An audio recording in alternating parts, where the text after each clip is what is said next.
This is absolutely one of my favorite days of the year, and I am so blessed that you chose to spend part of your Christmas Eve with us. My dad was a pastor growing up, and I didn't know much about preaching growing up, but we always had one bit of advice from my dad Sunday after Sunday, and we told him repeatedly, Dad, there is no such thing as a bad short sermon. It doesn't exist. And Christmas Eve is a perfect time for a short sermon. And I will tell you this, short sermons are harder than long sermons. I got so much I want to tell you, but I want to condense it just to a few thoughts, and then I want to share a story with our kids. If I could I talk to you about two of the hard things that relate to Christmas, and then two of the really great things? Would you like the good news or the bad news first? Most people tend to err on the bad news first. So let me tell you the bad news first. And this is what it is, that you need to know this. Traditions, and there are a lot of them in the season, they're magic. But the world is constantly changing. And so for many of us, we have traditions that meant a lot to us, and now the people that started those traditions are no longer with us. Maybe they're no longer on this planet, or maybe families have been separated by divorce, but something is different. And the traditions just don't work anymore, right? My favorite thing growing up, I didn't even love my grandmother's Christmas candy. It was fine. I loved the smell that the Christmas candy filled the house with. If I could smell that one more time, right? I'd give just about anything to feel some of what I felt in that place. And many of us approach this season and we look back and we go, but I don't have that, and I don't have that. And so this is what I want to remind you. Start new traditions. Start something new. Start it this year. Start it tonight. Have a devotional tonight. Come up with a special cocktail. Do something unique and decide, we're going to do this every year. It's awesome. This year, my wife came up with a scavenger hunt for our kids, and they're grown-ups. But you know what? They loved it. And we sent them to the house of a woman that was just widowed, and an amazing family with an autistic kid that needed a visit from kids that would love on him, and some elderly neighbors that needed to be encouraged. And all of a sudden we went, this is a tradition, right? We'd never done a rib roast before, but rib roast turned out awesome. That's now a Christmas tradition. We're going to do it. And I don't know what it is that you're going to start this year, but start a new one and keep allowing the magic to exist in this season. Secondly, this is what you need to know. Pressure creates stress, not fun. And if you feel the pressure for Christmas to be awesome and perfect, I'll just confess to you right now, we barely have any ornaments on my tree. The tree's been up for a couple of weeks, but we can't manage to get any ornaments on it because we're distracted by other things. And tonight, on Christmas Eve, I'll be putting ornaments on the tree and decorating the tree. We're behind, but this is what you need to know. If you allow the pressure of what Christmas is supposed to be to build up, it'll be really hard to enjoy yourself. I've told you this story before. When I was growing up, we didn't have much money and we didn't take many vacations. So even when we did a staycation, we'd go spend money on like putt-putt golf, which still, by the way, is more expensive than you realize. My dad would get so stressed about spending that money that he had this like, have fun now kind of attitude. And it was just like, okay, we're trying, but that didn't help, right? And a lot of us have this have fun now kind of thing going, and you just exhale. Just breathe. Let it be what it is. And what it is may turn out way better than what you thought you wanted it to be. Let's lean into that. Two really great things that you need to know about Christmas. And I hope this is the greatest love story that's ever been told. And the good news, did you hear it in Luke 2? It was read for us just a little while. What did it say? This is good news for everyone. Where? Everywhere. Not just everyone in every place. And we often think, there are people that talk about the real meaning of Christmas, and I watched a bunch of videos this week. It made me a little jaded. that we're supposed to be able the real meaning of Christmas. And often the real meaning of Christmas is, I was right. My worldview is right. My worldview is better than yours. No, this is what you need to hear. The real meaning of Christmas, if it's going to be that, will be good news for everyone, everywhere. Everyone, everywhere. And in order for that to be good news, it's got to be really, really good news. I stumbled this fall upon a song that I didn't really notice at Christmas. In fact, I'll just confess to you, I didn't understand it. I've sung it many times. I didn't understand it. I've learned it's easy to misunderstand words, especially at Christmas, because we just kind of move past it and we think we know what it's about and we don't actually know what it's about. Anybody have stories like that of songs that you sang your whole life that you were getting the words wrong? Anybody want to confess any to me that you know? What was it? Do you have one specifically? I grew up thinking Jimi Hendrix was saying, "Excuse me while I kiss this guy." That's what I thought. Later I realized he was kissing the sky, not this guy. It's a good. My wife, she thought that the Eagles song. This is still one that's really hard for me to believe. It's an Eagles song about cheating, right? And she thought the song was, "You can't hide your Hawaiian eyes." I don't know where Mitzi is in the room. Mitzi's Hawaiian. It should be offensive to Hawaiian people that my wife thought. I don't know. Why would you want to hide your Hawaiian eyes? She also believed that Chris Stapleton was singing, "Baby, I will be your pair of shoes." I don't know. It's a parachute. It's not a parachute. She also believed that the great Guns N' Roses anthem was, "Take me down to the very nice city where the grass is green and the girls are." I have a roommate in college. They literally believed that Jefferson Airplane was singing a song about, "We built this city." You remember that one? "We built this city on sausage rolls." Sausage rolls are good, but you build a city on sausage rolls? At some point you're like, hey, this doesn't quite, it doesn't quite up. My favorite was a friend of mine in college that believed that the Hotel California, they were talking about living it up in the Hotel California. You remember that? What a nice surprise when your rabbi dies. And I don't know why it's a nice surprise when your rabbi dies. It's easy to misunderstand songs. And I learned this year, I came across the poem that's the contribution to the song we sing, "I Heard the Bells on Christmas Day." And it's written by Henry Wadsworth Longfellow. And Wadsworth wrote this poem in the middle of the Civil War. Can you imagine trying to celebrate Christmas during the midst of a civil war?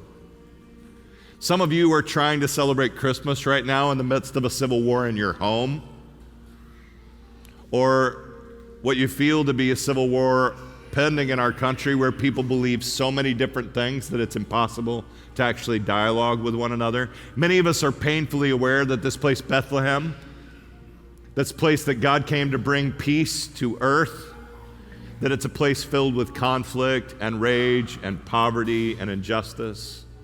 So when I actually heard the actual lyrics and read them, it quickly became my favorite Christmas hymn because it's a lament.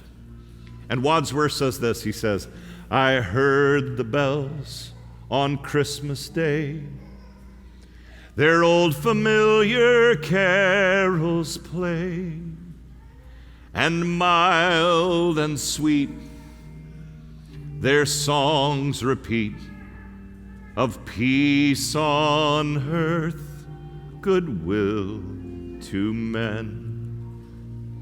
I love this verse. "And in despair I bowed my head. There is no peace on earth," I said, "for hate is strong and mocks the song of peace on earth, goodwill to men." But this, Ecclesia, I believe, is the Christian worldview. And this is what he said. "Then rang the bells more loud and deep. God is not dead, nor doth he sleep. The wrong shall fail, the right prevail. With peace on earth, goodwill to men. Ecclesia, there are a lot of people telling you they know the meaning of Christmas, and I don't know how to summarize it any better than Wadsworth. I believe we're called to be the people, uniquely, that in the midst of conflict and anger and hatred, and a world that's literally torn by war, in the place that Jesus was born, that we're to be the people that say as loud and clear as we can, wrong shall fail and right prevail. Today, our church has sent out our dear brother, one of my good friends, Mahmoud. Mahmoud has been the bus driver for our trips to the Holy Land, 16, 17 trips he's driven the bus for. Mahmoud is here on this side of me. This is Sheikh Saeed. He's an imam in a mosque in the city of Nablus. Mahmoud lives in Bethlehem, and he's not driving a bus, so he doesn't have a job. So Mahmoud's job for this week is to represent us, and Mahmoud's dad owns a sweet shop. And they make sweets that look a lot like this. They're just, you taste one and you feel like you've gone to heaven. Mahmoud is busy right now making sweets that he's distributing to poor families in Bethlehem on behalf of you. Our sister Christina Samara is my beloved friend. Christina is on this side. This is my friend Lisa Moed. Lisa and Christina come from different worldviews. In fact, they're really divided right now in many ways because Lisa is an Israeli Jew with children that serve in the army and the IDF, and Christina is a Palestinian Christian. And yet, this morning on Christmas Eve, I got a text from them that they're meeting for coffee. Do you know how many Israelis and Palestinians are meeting for coffee today?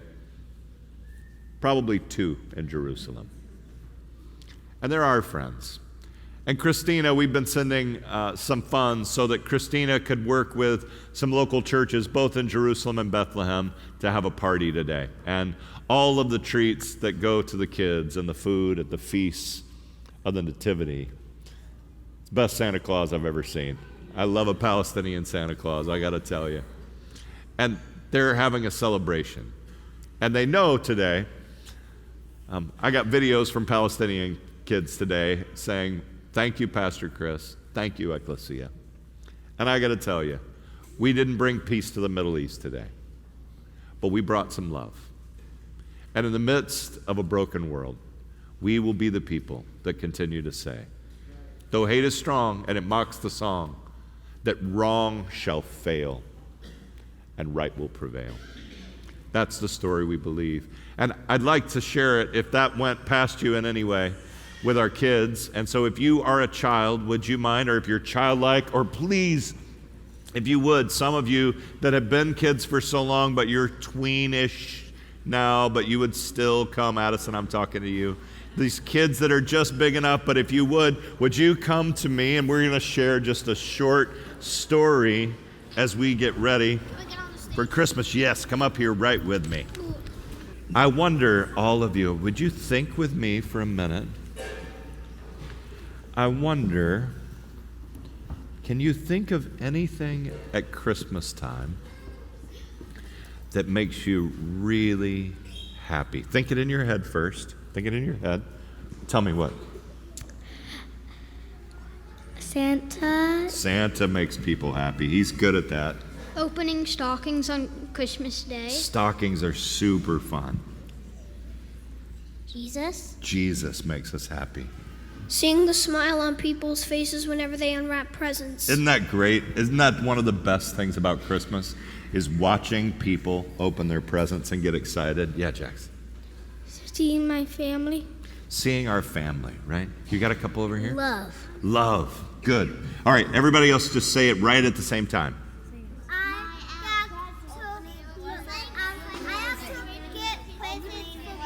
Oh, that's so good.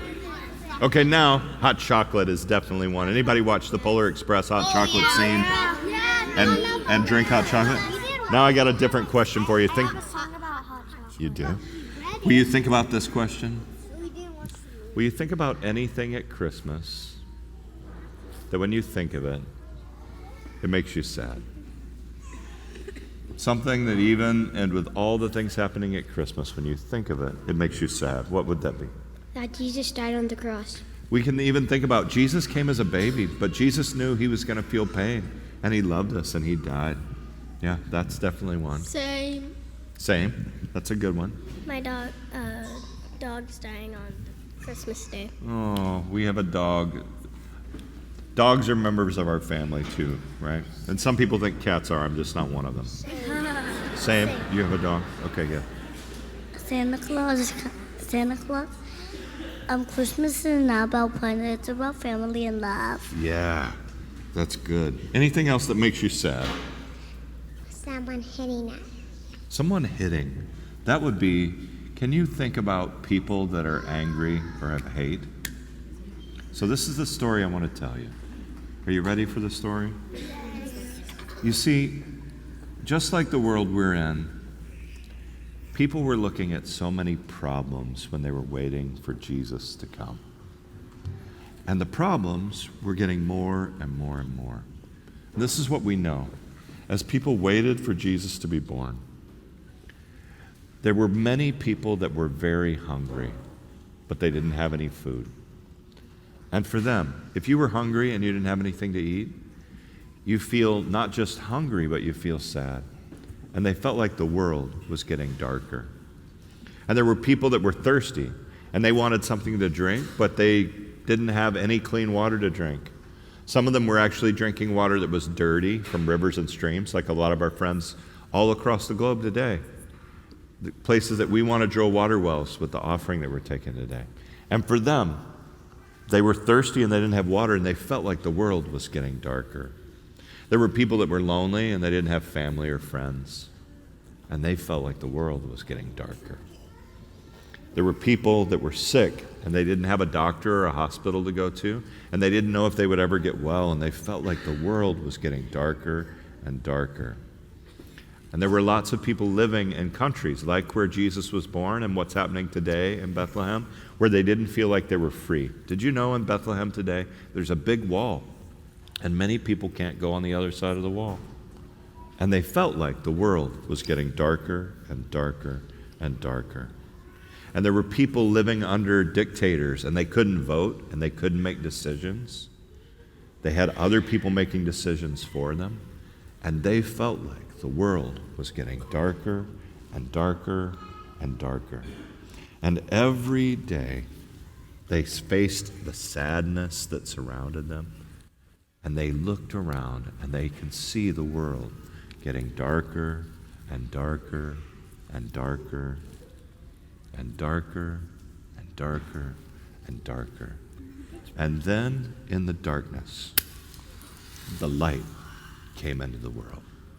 And the light is Jesus.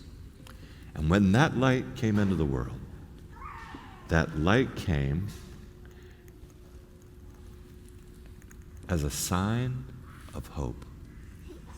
And we celebrate Christmas because Jesus brought light into the world. And today, we're going to share our light all across the room. And it's going to be a reminder that we're meant to share the love of God with everyone. So would you do this? Would you very carefully and quietly go back to your mom and dad, or your parents, or your family, or grandparents, or whoever you came with? Thank you. And then we're going to share that light all over the room.